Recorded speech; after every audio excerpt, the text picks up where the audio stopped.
Nous sommes à un moment important. Le moment d'écouter de la bouche du roi des rois. Et nous sommes en train de traverser un moment.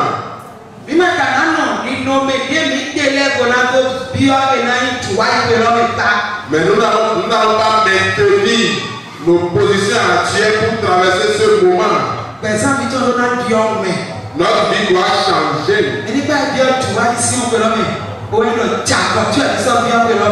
Afin qu'on ne traverse pas la Pâque en étant dans les péchés.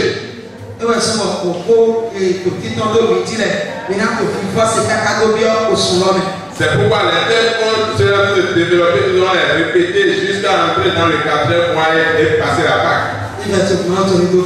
Nous prions le Dieu de Dieu de laisser la tête pour la vie.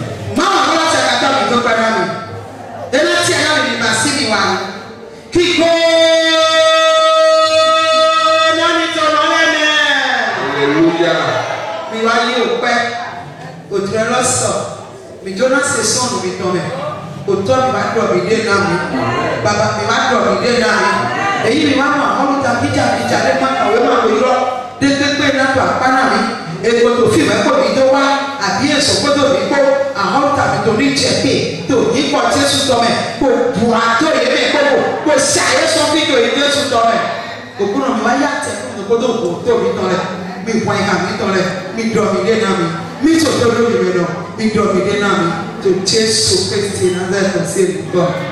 Amen. Amen.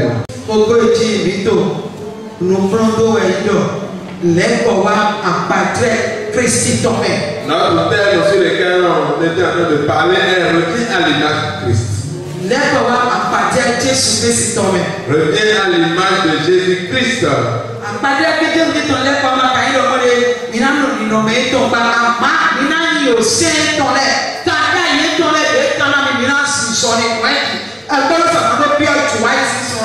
Revenir à l'image de Christ ne veut pas dire ressembler complètement à Christ, mais ça veut dire marcher selon les prescriptions du Christ avant de traverser la Pâque. Le Seigneur a prescrit certaines choses pour vous, certaines lois pour nous. Nous avons déjà piétiné ces lois un peu partout.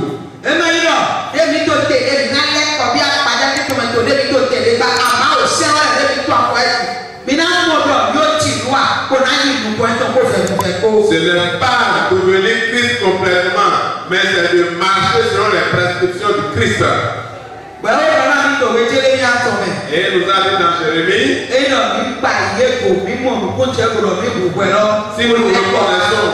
si nous reconnaissons que nous sommes des pécheurs, nous devons revenir en Christ. Il va nous recueillir, il va nous accepter. Il nous a dit dans 1 Samuel 13, si nous acceptons que nous sommes des pécheurs, et nous revenons en Christ et nous faisons ce qu'il nous a demandé,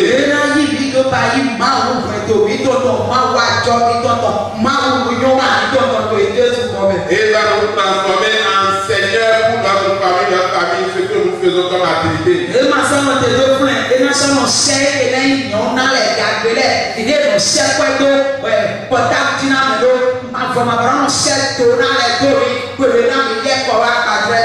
Et ça va pas s'arrêter là, il va nous transférer encore le bonheur, la grâce et la gratitude. Mais si nous faisons l'insensé, nous faisons l'ignorant et nous ne revenons pas à l'image de Christ, à n'importe quel moment de notre vie, nous allons trébucher. Parce que ce sont les insensés qui trébuchent. Ce sont les ignorants qui tombent et leur échec devient la mort pour eux. Et on va dire il a fait le con. C'est parce qu'il a fait le con. S'il n'avait pas fait le con, il n'allait pas mourir subitement. Si nous ne revenons pas à l'image de Christ,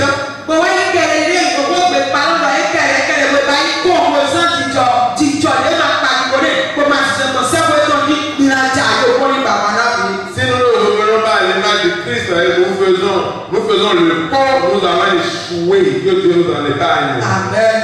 Amen. Il est pour voir la padre ton homme. Revenez à l'image de Christ. Et nous n'avons tout zizi. Ça donne l'intelligence, la sagesse et la connaissance. Et nous avons son Et il ne repère pas sa force. Et nous savons on a les deux métaux flexés pour moi. Et il les transforme du bonheur facilement. Où on monte métaux présents maintenant. Sa force se trouve place dans la vie de quelqu'un. Et même on a pas eu qu'à Ce n'est pas la force pour transformer sa chambre en un lieu de combat, non. Mais la force de pouvoir te perfectionner, de faire de grandes choses. Il transfère ça dans la vie de quelqu'un. L'autorité de la suprématie, il envoie. Il envoie la grâce. La richesse. Il transfère la santé. Et on quitte les ordures. Et il transforme en seigneur de ce qu'on sait faire de ses activités de sa famille. Revenez à l'image de Christ. Nous donne beaucoup de choses. Ça détruit les barrières qu'on a mis devant nous. Revenez à l'image de Christ.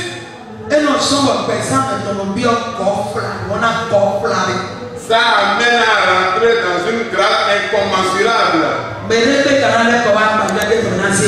Et quiconque veut revenir à l'image de Christ doit avoir l'esprit d'humilité. Parce que l'humilité précède la gloire. Mais si tu as 40 diplômes, mais si tu as 40 doctorats, et tu as 30 agrégations, devant le Seigneur, tes diplômes ne sont rien. Tu vas te passer complètement à la face du Seigneur. Et tu vas t'humilier et revenir à son image. Et ce faisant, il va te transférer son bonheur.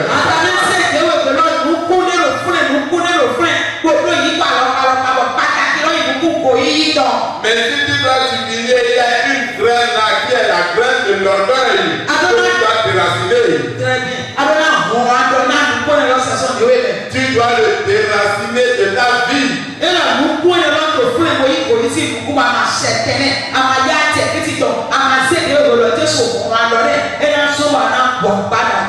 Si ce grain d'orgueil est là et tu n'as pas pris l'autorité de Christ pour le déraciner, ça va t'amener à manquer de la grâce et de la gratitude.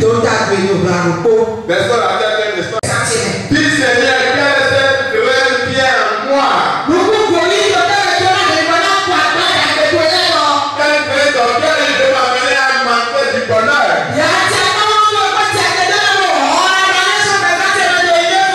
Laisse ta force et ton autorité déracine-les de ma vie au nom de Jésus-Christ.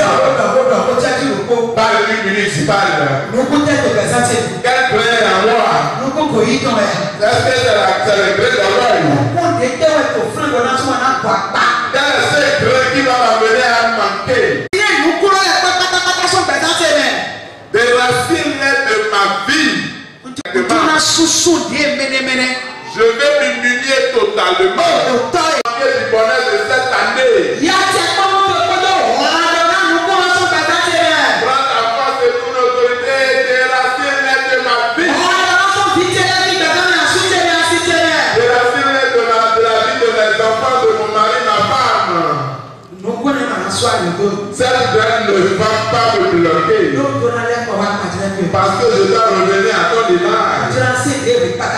Je dois m'humilier complètement. Je dois m'effacer. Et c'est toi qui vas conduire ma vie. Qu'est-ce qui est là et m'empêche? Déracine-les par ta force et ton autorité. Parce que cette année est mon année. Quand je chrétien qui est la Pâque, je dois recevoir mes bonheurs. Ma vie doit changer. Ma santé doit revenir. Mes finances doivent être élargies. Oh Père, prends pitié. Je t'implore. Aide-moi à revenir à ton image. Ton image c'est un péché.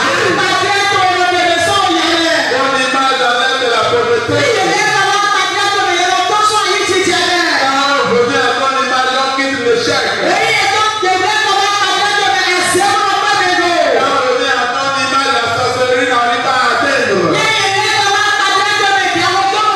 Quand on revient à ton image, la malédiction n'a plus de fait. Seigneur, prends pitié. Aide-moi.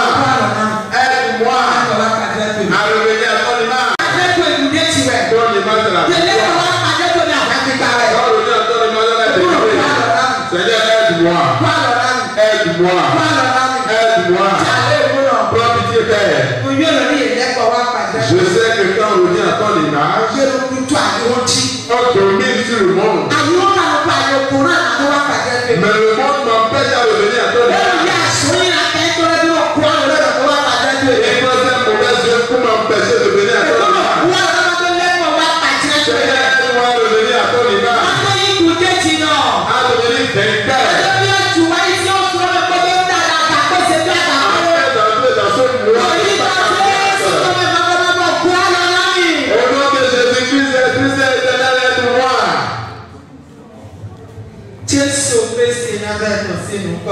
C'est au nom de Jésus-Christ de Nazareth là. Amen. Amen. Amen. Amen. Alléluia. Dans le nom de Jésus, alléluia. Nous pouvons nous asseoir, nous pouvons nous redresser. Pour entrer dans la fête de la Pâque, qui est la fête des chrétiens, et que le bonheur et la grâce vont nous chercher, nous devons revenir à l'image de Christ.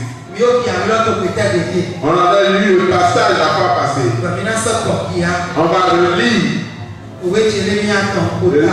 le livre de Jérémie chapitre 3, verset 9. Jérémie 3, verset 9. On a entendu ce que Jérémie a demandé. Dieu a demandé à Jérémie de Dieu juste le 12e verset.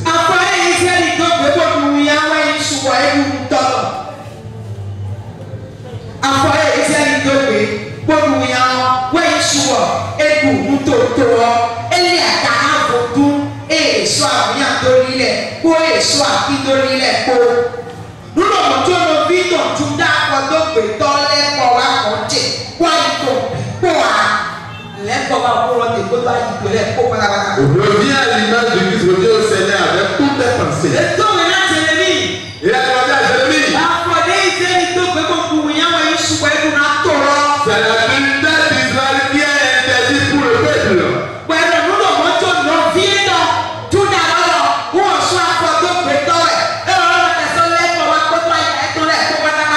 Et cela est ainsi, et son frère Judas, qui est un adultère, n'est pas revenu avec toutes ses pensées.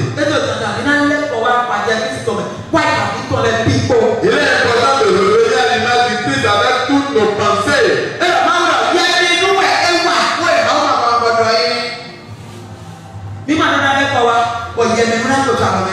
On ne doit pas revenir à Christ en n'étant pas correct.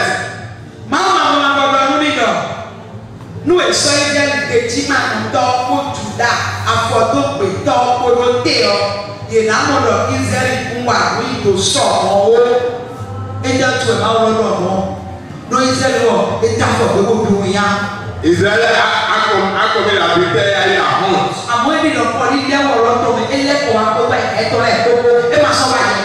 Mais il paraît qu'il est revenu avec toutes ses pensées, il est plus hypocrite.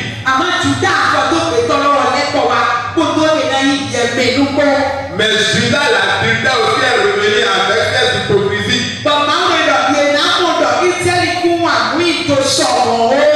Et Dieu même dit qu'on ne va pas voir que Israël a tellement péché. souvent cette totalité de Va Dieu subit ce que Dieu a dit. Israël dit Les hypocrites du Seigneur.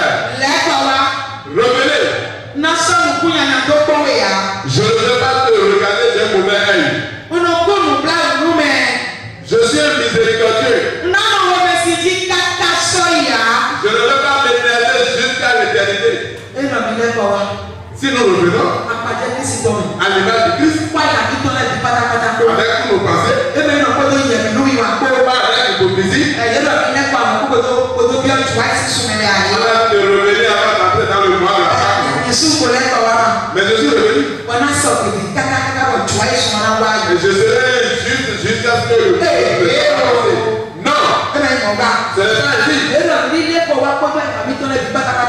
Revenons avec toutes nos pensées. C'est faisant. Le Seigneur a pu nous regarder d'un mauvais œil. Il aura pitié de nous.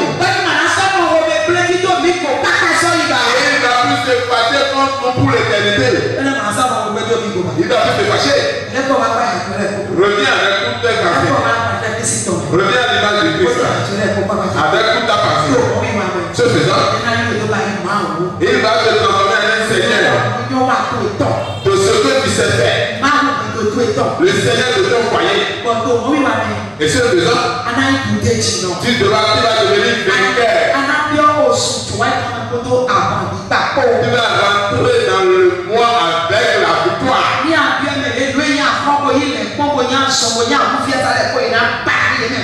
Si tu entres dans le mois, tout ce qui est maladie, pauvreté, et on va les balayer complètement.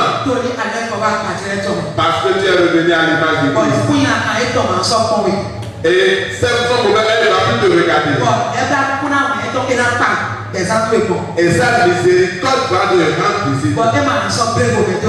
Et il va plus se fâcher contre nous. Mais qu'est-ce qui va nous bloquer? Qu'est-ce qui va nous bloquer? Qu'est-ce qui va faire? On ne va pas revenir à l'image de Christ. Mais ça va être là aussi.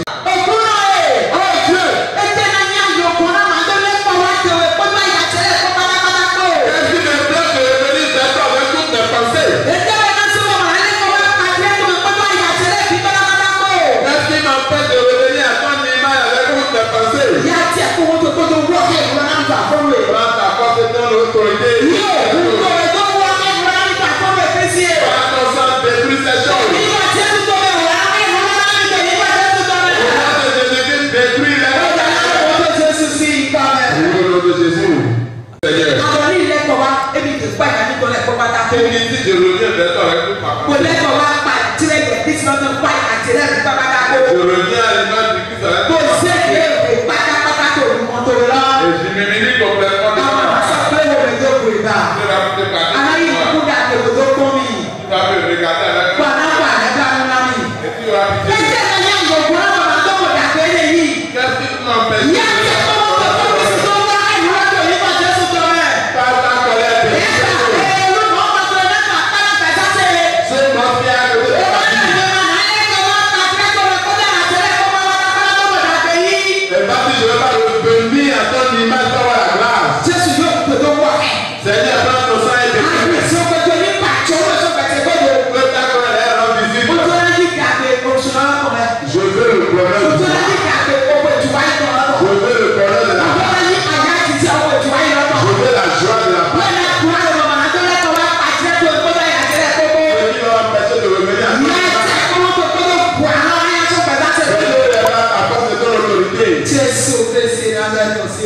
Au nom puissant de Jésus de Nazareth. Amen. Amen.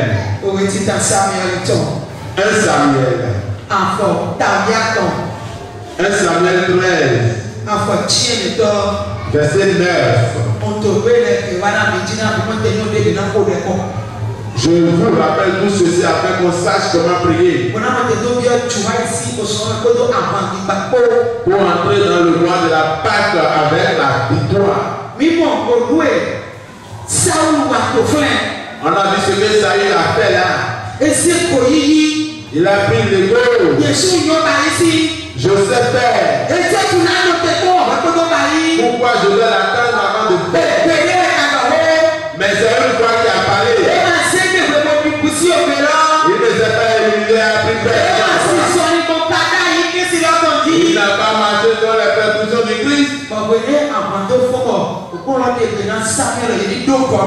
Et quand la guerre a commencé, Dieu a demandé à Samuel de faire un autel. Et ils vont donner à 7 jours, le 7e jour, ils vont sacrifier des sacrifices de lui.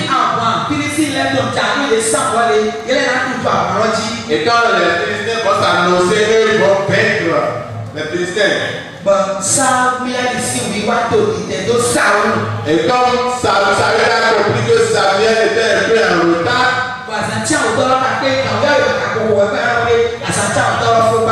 et le 7e jour est venu, mais il ne sonnait pas encore 0 après qu'on dise que le jour est passé. Il n'a pas pris la patience pour attendre son chef. Il a dit amener les repos, la félicité s'annonce déjà. Amen. Samuel n'a pas attendu son chef.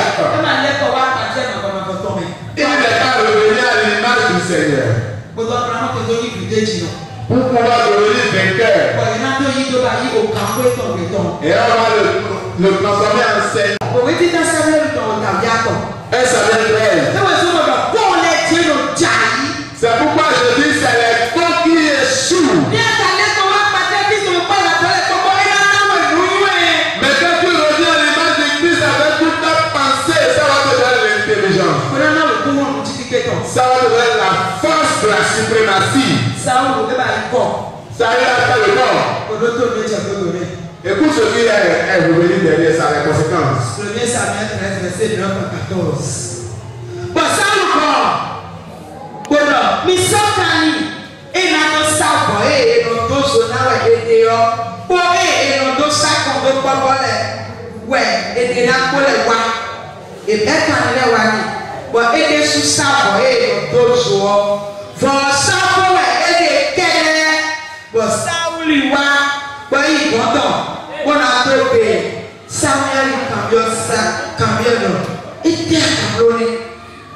Bon, il dit querido, venue, adoro, bon, amando viwawea, bon, filisi leka okwero mi kusami umono, nu umaya ukoma magma, filisi le watwa mi lo kirugamu.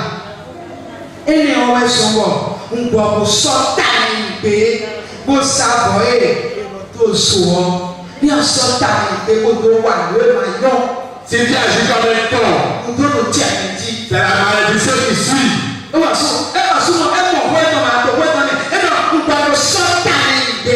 a dit, j'ai agi comme un con. Tu ne dois pas agir comme un con pour faire ce que tu ne devrais pas faire.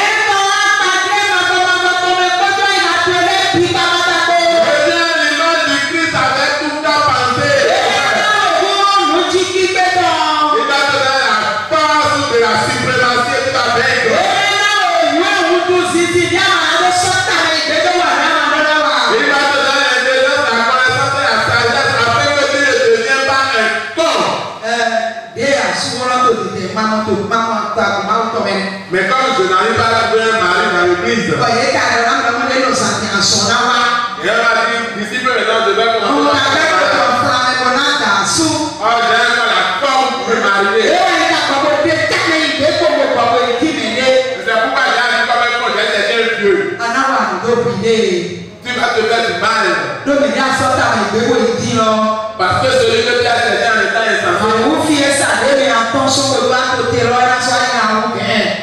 les difficultés que tu as fui pour aller vers cette personne, tu auras plus que cette difficulté. Si tu agis comme un con, que le ciel nous en épargne.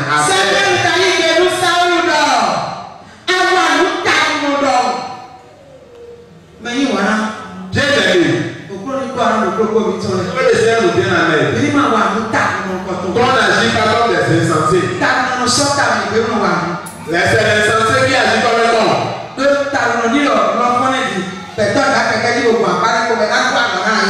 Quand le fou veut agir comme un con, tu peux passer sur ta moto, il va te pousser. Samuel a agi comme un con. Et Samuel lui a dit, Dieu a agi comme un insensé.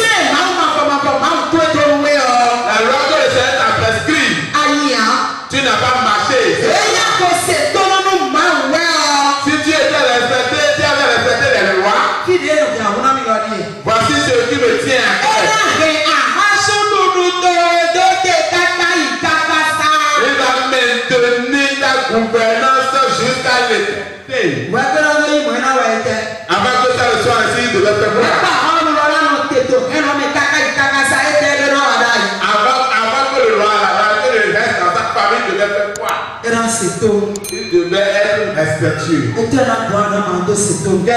m'empêcher d'être respectueux? Qu'est-ce qui va donner une barrière pour le respect? Qu'est-ce qui serait une barrière pour me faire c'est quand tu vas marcher sur la position respectueux, c'est en cela que tu reviens à l'image de Christ. Le verset 14 dit, mais maintenant, ta royauté va s'arrêter. Le Seigneur a choisi ce qui est bon en sa part. Et il va devenir le roi de son peuple. Parce que ce qu'il t'a dit, tu n'as pas marché sur ça. Pourquoi je ne peux pas faire comme ce que le Seigneur a dit? Est-ce que c'est un droit? Est-ce que c'est derrière ma vie?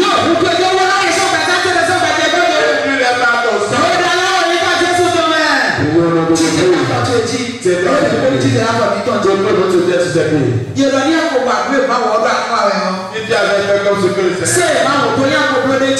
si tu avais marché dans la loi,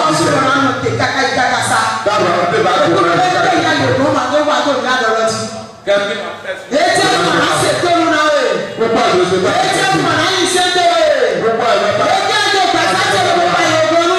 Qu'est-ce qui m'empêche?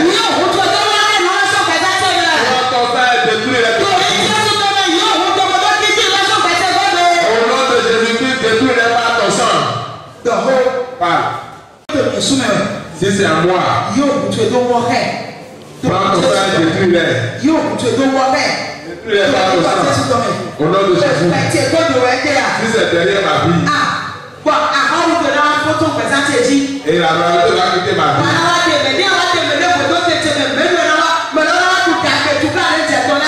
Si tu mets quelqu'un dans ma place, il va manger de ma force.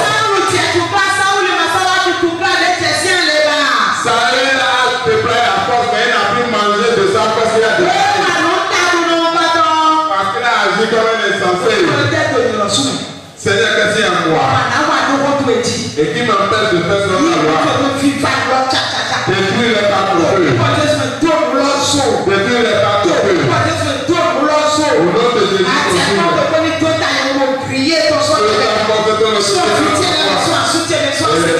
de ma vie. Je veux entrer dans ma gloire. Si je vais dans le nouveau, moi je dois marcher tel peu. Le bonheur qui sont dans le mois se doit être dans ma main. Celui qui est bloqué. Et je vais agir comme un insensible. Brûle-les par ton feu. Au nom de Jésus-Christ, brûle-les. C'est au nom de Jésus-Christ que nous avons prié. Amen. Amen. Nous pouvons nous asseoir un instant. Revenir à l'image de Christ. Afin que le Seigneur nous retourne et laisse cette disciple. Il a dit quelque chose dans Jean 17, verset 17. Sanctifie-les par ta vérité, ta parole est la vérité.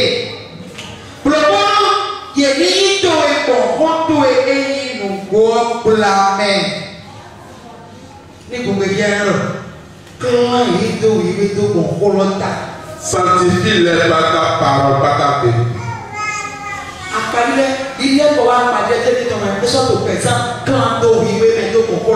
Revenir à l'image de Christ est aussi par la sanctification.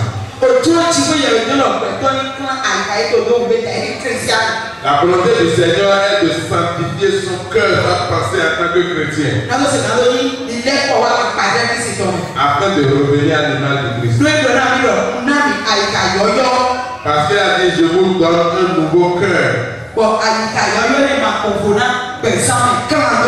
Et ce nouveau cœur n'est pas différent de la vie de sanctification.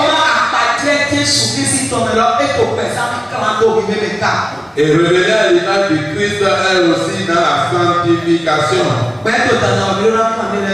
Il est important de se sanctifier. Avant de rentrer dans la fête de la Pâque, tu dois avoir une vie de sainteté. Tu dois prendre la parole de Dieu pour te rendre pur. Voilà cette parole qui sort sur nous. Tu vas permettre à cette parole de te pénétrer. Tu vas le mettre dans ton cœur. Et le plan dans ton cœur est de revenir à l'image avec ta pensée et ton cœur. La vie de sanctification est aussi dans le fait de revenir à l'image de Christ. Romains 5, verset 9.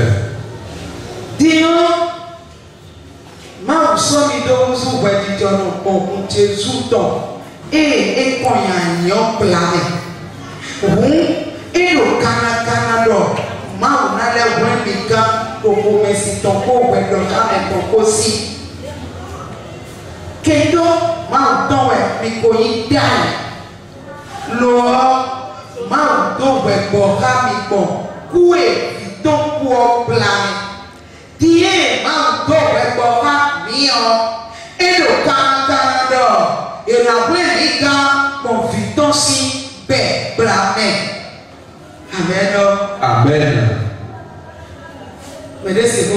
Est-ce que quelqu'un a entendu?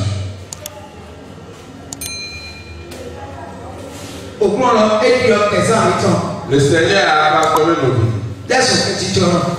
comme un juste à travers son sang qu'il a versé. Et on dit que c'est maintenant à vue d'œil. Le Seigneur va nous sauver de la colère et du jugement. Il s'était fâché contre nous parce que nous allions en péché. Et nous-mêmes nous avons péché. Et nous sommes devenus ses ennemis. Mais il a envoyé son fils unique qui s'est mis en sacrifice pour nous, ses enfants. Mais pourquoi on ne peut pas mener une vie de sanctification pour revenir à l'image du Christ? Celui que nous avons pris comme ennemi. Et maintenant nous avons pardonné par le sang de son fils unique. Il est maintenant à vue d'œil qu'on va épouser une vie de sanctification. Il est maintenant important de revenir à l'image de cette personne avec toutes nos pensées. Et notre pensée, notre cœur doit être une cœur de sanctification. Parce que si nous n'avons pas un cœur sanctifié, si il fait la part, il va le faire sur un péché. Que le Seigneur ait pitié de nous. Nous allons continuer dans les jours à venir. Tiens-toi sur tes pieds. Tu vas dire, Seigneur, ta force est ton autorité qui permet d'être sanctifié par la parole. Remets-moi par cette force. Habille-moi par cette force. Je veux revenir à ton image avec toutes mes pensées. Par ta force et ton autorité de suprématie. Afin que ta parole me dise. Prions au nom de Jésus. Je ne vais pas te demander. Remets-moi pas ta force. Remets-moi pas ta force. Transforme ma vie par ta force. Les graines qui sont en moi n'ont pas de force. Les graines qui sont en moi n'ont pas de force. Je sens ton autorité. Et balaye ta vie par ta force.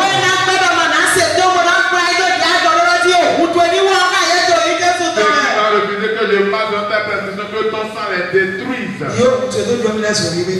Transforme-moi par ton sang. Elle va devenir sainte. Elle va laver mes souillures. Elle va laver mes souillures. Est-ce que je suis devenu adulte comme Judas? Ou bien comme Judas? Judas, comme il habitait des pas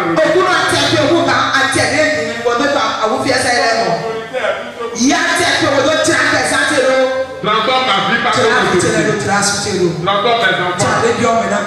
Transforme ma vie. Avant la fin de la journée d'hier. Quand je vais terminer la veille. Que ma vie soit indépendante des difficultés. Détruis tout ce qui au nom de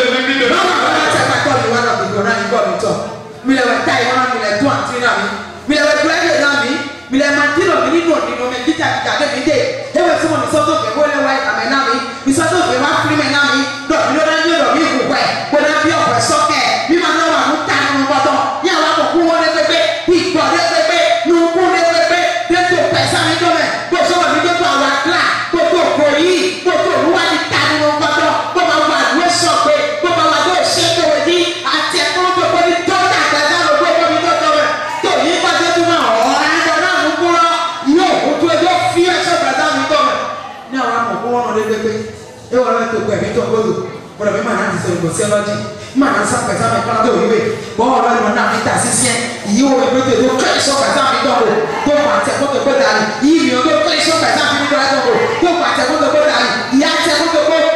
de Jésus